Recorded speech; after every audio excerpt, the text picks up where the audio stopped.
આદરણીય સંતો વાલા હરિભક્તો દરેકને જય સ્વામિનારાયણ. સ્વામી છેલ્લું સત્ર 83 સત્રો શરૂ થવાના છે. હવે જેટલા વ્યક્તિઓ, ભાઈઓ બહેનો, દીકરા દીકરીઓએ એક વસ્તુ જ્યારે નિરખી ત્યારે ખૂબ આનંદ થયો કે એટલું human resources, brain, man power આપણા પાસે છે. અને આ કાયમ હું જોઉં છું વાસ્તવિકતામાં. જેટલું બુદ્ધિ, જેટલું બળ, જેટલી શક્તિ આપણા સંપ્રદાય માટે છે, સંપ્રદાય પાસે છે, એને સદુપયોગ થાય અને એને સારી રીતે, જેમ પહેલાં ધોરિયા વાળતા હતા ને પાણીના, એમ ઉપયોગ કરવામાં આવે છે અને વિશેષ કરવામાં આવશે તો તમે વિચાર કરો કે આપણી કમ્યુનિટી આજ નહીં ને આજથી 25 વર્ષ 50 વર્ષ પછી ખૂબ આગળ વધશે. આજે ધન્યવાદ છે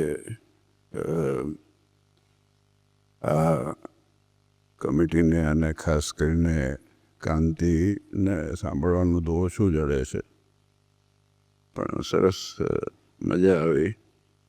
અને congratulations from the bottom of my heart. અને ખાસ કરીને ધનજી,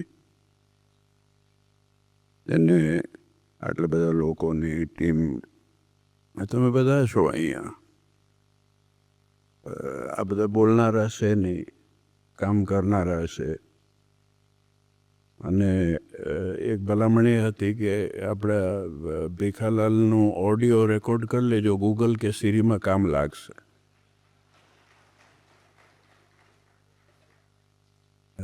એનું સરસ લાગે. આપણે પૂછવું હોય ને તો સરસ જવાબ આપે વ્યવસ્થિત રીતે. એટલે જયંત એઆઈનો ઉપયોગ કોઈ કરતું હોય તો કરી લેજો અત્યારે રેકોર્ડિંગનું. એનું સ્પેશિયલ ડિક્શનરી છે આપણા ભીખાલાલ પાસે, અને ઘરેણું છે પૂર્વ આફ્રિકા મંદિરનું. એટલે બસ કે નહીં, સિરિયસલી કહું છું, આટલું શુદ્ધ ગુજરાતી બોલનારા, જો આમાં વાસ્તવિકતા કહું ને બધાની વિશેષતાઓ છે. અમે વચ્ચે કહેતો, હું ગઈકાલે કે પરમ દિવસ કોઈના જોડે વાત કરતો, મેં કહ્યું બધામાં એકેયમાં મને અવગુણ ભણાનો નથી, બધામાં ગુણ છે. અને જો જોવા જઈએ ને તો આપણા પાસે એટલી શક્તિ છે, એટલો મેન પાવર છે, એટલો બ્રેન પાવર છે, એનો સદુપયોગ બહુ થવો જોઈએ. એની ઓપોર્ચ્યુનિટીઝ જેટલી મળશે, જે વિચાર કરો કે હમણાં જે વાત કરી બધી, એ વડવાઓએ એ પરંપરા આપી. અને ધ બિગેસ્ટ અચીવમેન્ટ, મોટો અચીવમેન્ટ જો હું માનું કે એ ઉત્તરાધિકારી તૈયાર કર્યા છે, તમારી આગળની પેઢી તૈયાર કરી છે. અને એ આપણે હંમેશા ચાલુ રાખવું પડશે. આપણે આગળની પેઢી તૈયાર કરીએ જેની અંદર સંસ્કાર, કારણ કે અમને જયંતે કીધું ને એ બહુ સાચી વાત છે, ચેલેન્જીસ દિવસે ને દિવસે વધવાના છે. ચાહે તો એ ટેકનોલોજીના હોય, ચાહે તો એ સામાજિક હોય, ચાહે તો એ બદીઓ હોય, ચાહે તો એ ફેમિલીની વેલ્યુઝ હોય. તમે ઘણી વખતે જોવા જઈએ તો 2 મહિના થાય બાપ દીકરા જોડે જમ્યા નથી હોતા. આ બધી વસ્તુ સ્વામી યુવક મંડળમાં આ કરાવવાનો દેવચરણ સ્વામી એ આ બધી વસ્તુ છે ને એ બહુ જરૂરી છે, જે ફેમિલી વેલ્યુઝ આપણા જીવનની અંદર ઉતરે. આ મારા જે, જો હું એક વસ્તુ મારું છું, સ્વામિનારાયણ ભગવાને આખી દુનિયામાં જો પોતાના મા બાપની મૂર્તિ પધરાવી હોય તો એ મહારાજ પોતે પધરાવીશ. એનું પાછળનું જો હું કારણ વ્યક્તિગત રીતે માનું તો એ ફેમિલી વેલ્યુઝ છે. ધર્મદેવ અને ભક્તિ માતા અને મહારાજે પધરાવ્યા કે એમને એમ નતા પધરાવ્યા, ખાલી પધરાવી દીધા કે મારા મા બાપ છે. પણ આજે અરસપરસ મા બાપને દીકરા પ્રત્યે, દીકરાને મા બાપ પ્રત્યે પ્રેમ, લાગણી અને સંસ્કાર અને એ ફેમિલી વેલ્યુઝ હંમેશા જળવાઈને રહે, એટલા માટે આ બધા મંદિરો છે. આ હું વ્યક્તિગત રીતે માનું છું અને એ વસ્તુ ચાલુ રહેવી જોઈએ. આ બધી વસ્તુ ઝીણી છે પણ બહુ જરૂરી છે, કારણ કે એટલો બધો પ્રવાહ ફાસ્ટ જાય છે. એ ફાસ્ટ પ્રવાહ જાય ને ત્યાં આપણે ક્યાંક વિંજાઈ ન જઈએ, ખોઈ ન જઈએ, એનું ધ્યાન રાખવાની જરૂર છે. ચેલેન્જીસ બહુ છે અને આવશે પણ, ભવિષ્યમાં પણ આવશે અને એના માટે આપણે તૈયારી કરવી પડશે. અને આઈ એમ હેપી ટુ સી કે હવે નવી જનરેશન અને ખાસ કરીને અત્યારના જે આગેવાન હરિભક્તો, હું તો છેલ્લા કેટલા વખતથી જોઉં છું. આપણે સેશલ્સમાં સરસ કાર્યક્રમ થયો ને એના ભાઈ કંપાલામાં થયો, સિંહણી બાપા બેઠા છે ને અનફોર્ચ્યુનેટલી હસુભાઈ હતા, એ છે નહીં અત્યારે. અને ઘણા ઉત્સવો કેટલા ટૂંકા સમયની અંદર મોટા મોટા ઉત્સવો થયા. અને જ્યારે જોઈએ કે એક માણસ કેટલા માણસ ઉપર પ્રભાવ પાડી શકે છે. આજે ધનજીએ કીધું બહુ ઇન્ટરેસ્ટિંગ વાત છે કે he doesn't rule by dictatorship, but what I feel, જે હું માનું છું એ you are not leading by dictatorship, you are leading by example.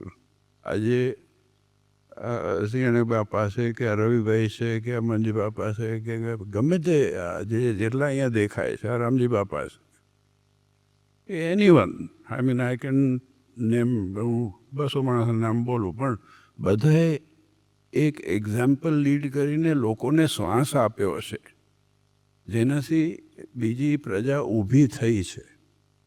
આપણા વડવાઓએ, હું મોમ્બાસા ગયો ત્યારે મેં કીધું, મેં એ વખતે વાહનમાં ત્યાં ઉતરતા હતા તો એ વખતના જમાનાના બધા જેટલા વડીલો હતા એ લોકો વ્યવસ્થા કરી આપી. 2 ટંકનું ખાવાનું નહોતું, એ ખાવાનું આપ્યું છે, ત્યારે આપણો વિકાસ અને વિસ્તાર થયો છે. આપણા મૂળિયા છે બહુ ઊંડા છે, એ સંસ્કારના લીધેથી ને જળવાઈ રહેલા છે. આજે ભાગ્યશાળી છે આપણે આવો સરસ ઉત્સવ. અને ગઈકાલે વાત કરી હતી, મેં સ્વામીને કીધું, મેં આજે મને કેમ બોલાવો છો, હવે મોડું થયું છે ઘણું અને એકાદશી ભૂખ વધારે લાગે. એ હું નક્કી કહું, તમે ભલે કંઈ નાખો તો એ, પણ વાસ્તવિકતામાં જો સમય વિશેષ નથી લેવો, પણ આપ સૌએ જે મહેનત કરી છે, બધાએ બધાને વાળી લીધા, બધાના નામ લીધા, ભાઈઓ બહેનો દીકરા દીકરીઓ. આ સંતોની મહેનત છે, બધાની છે. મેં ગઈકાલે એટલા માટે જ ઊભો થઈને મેં કીધું હવે થેન્ક યુ કહેવું છે, પણ એ થેન્ક યુ એથી પૂરું થતું નથી. આપણી રિસ્પોન્સિબિલિટી વધારે વધતી જાય છે, જેમ સમય જાય ને એમ વધતી જાય છે રિસ્પોન્સિબિલિટી. કિસ્મોમાં હમણે ખાતમુહૂર્ત છે, એના પહેલાં ક્યાં છે, મેરુમાં છે. આ બધા કામ ચાલવાના છે. બીજા ભગતજીએ દેશમાં કેટલા કાર્ય જે થઈ રહ્યા છે, બહેનોના, દીકરીઓના, આપણા મંદિરોના. હમણાં તો બે વીકની અંદર 10 વખત હું 24માં જ હતો. એટલે મને અમારે અમદાવાદના મન ખીજાય છે કે તમે કણબી થઈ ગયા છો. પણ એમાં વાંધો એ શું છે, કણબી કે માણસ નતો તો માણસ જ હોય.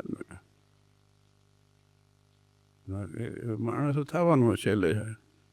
પણ વસ્તુ એ છે કે ગર્વની બાબત છે. મેં એક વસ્તુ બહુ અને મનસ્વામી, અમદાવાદના મનસ્વામી માની, એ એક વસ્તુ મને બહુ ગમે છે, જે મેં લાસ્ટ એકવાર કીધી, હમણાં માંડવીમાં વાત કરી, કંઈક કીધી હતી. હું એ વસ્તુ મેં કીધી નથી કોઈ દિવસ.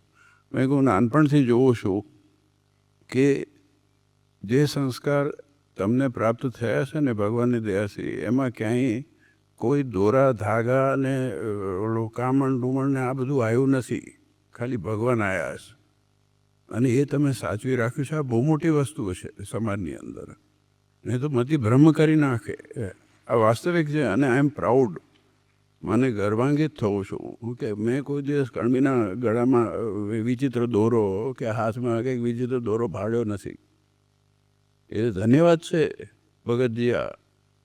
નહીં તો આજે કંઈક થાય ને લઈને બેઠા હોય, આ વીટી પહેરે ને ઓલું પહેરો શોખથી જે પહેરવું હોય પહેરો. બાકી ભગવાનની શ્રદ્ધા તમે રાખી છે, ભગવાન પ્રત્યે શ્રદ્ધા રાખી અને જ્યાં ગયા છો ભગવાન આગળ રાખ્યા છે. એટલે આજે ઉન્નતિ ને પ્રગતિ છે એ એના લીધે થઈને છે. આટલા બધા કાર્ય થયા છે, કરી રહ્યા છો. આજે ભગતજી, જે મેં પહેલાં વાત કરી, દેશમાં પણ કેટલા બધા મંદિરો હમણાં પ્રતિષ્ઠાઓ થઈ.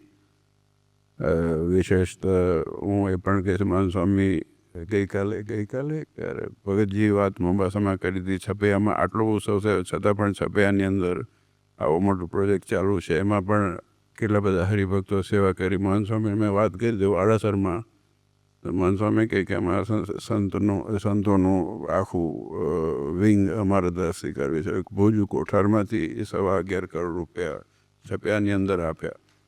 આજે વસ્તુ એ છે કે આ છે ને આપણું છે, આ બધું અહીંયા આ આપણું છે. તમે બીજું ગામ છે એ આપણું છે, કીરીગુઈ એ આપણું છે ને બધું આપણું છે ને બધું કોઈનું નથી. બધું છેલ્લે આપણે બાપનું જ છે. અને એમાં જેટલી ઉન્નતિ ને પ્રગતિ થશે. આજે ધન્યવાદ છે, મેં વચ્ચે અમે વાત કરતા ઓલા ચોપરમાં ઉડ્યા હતા, સામેથી મને કીધું, મને કે આવે જ સેવા અમારે કરવી છે અહીંયાથી. મેં માગ્યું નહોતું, પણ આજે ધન્યવાદ છે આ હરિભક્તોને અને આ વળી સંતોને ને આ યુવાન સંતોને કે જે મહેનત કરી અને પ્રેરણા આપી અને આવા સત્કાર્યો કરે છે. અને વિશેષત જે માનવતાના કાર્ય થાય છે, જે હમણાં જ પ્રેઝન્ટેશન જોયું, એવા વિશેષ માનવતાના કાર્ય થાય. આપણે આ સમાજમાંથી ઊભા થયા છીએ. આપણે કેન્યામાંથી ઊભા થયા છે, યુગાન્ડામાંથી ઊભા થયા છે, કે આપણે જે પણ ગામમાં ટાંઝાનિયા કે ગમે તે હોય, યુકે હોય, તો એના પણ માટે કાર્ય જે થઈ રહ્યા છે એ બહુ સરાહનીય છે. My best wishes and congratulations.